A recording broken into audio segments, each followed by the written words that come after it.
ठाकरे गटाचे नेते रवींद्र वायकर यांच्या घरावर ईडीची धाड पडलेली आहे. जोगेश्वरी येथील नाही, त्याचे मला माहिती नाही, मी पाहतो.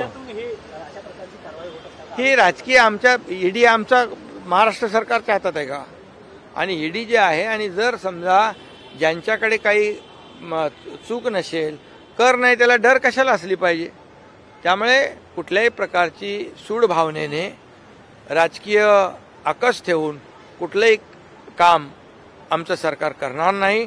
नाही तर तुम्हाला माहीत आहे की कोविडमध्ये काय भ्रष्टाचार केलेला आहे, कोविडमध्ये किती पैसे खाल्लेले आहेत, डेड बॉडी बॅगमध्ये पैसे खाल्ले, खिचडी 300 ग्रामची 100 ग्राम केली, त्या ऑक्सिजन प्लांटमध्ये पैसे खाल्ले, हे सगळं रेकॉर्डवर आहे.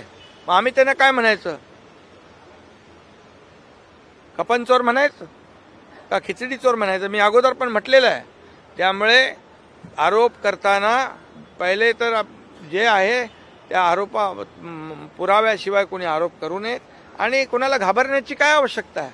जे काय होईल, दूध का दूध, पाणी का पाणी, आणि कर नाही त्याला डर कशाला असली पाहिजे? आणि पुन्हा एकदा सांगतो, आमचं सरकार आकसापोटी, सूड भावनेपोटी कुठली कारवाई केलेली नाही, करणार नाही.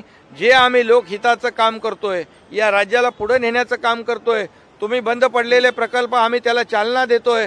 आज सगळ्या राज्यामध्ये प्रकल्प सुरू आहेत. एक एक प्रकल्पाचं उद्घाटन होत आहे. 12 तारखेला एका महत्वाकांक्षी प्रकल्पाचं उद्घाटन होत आहे.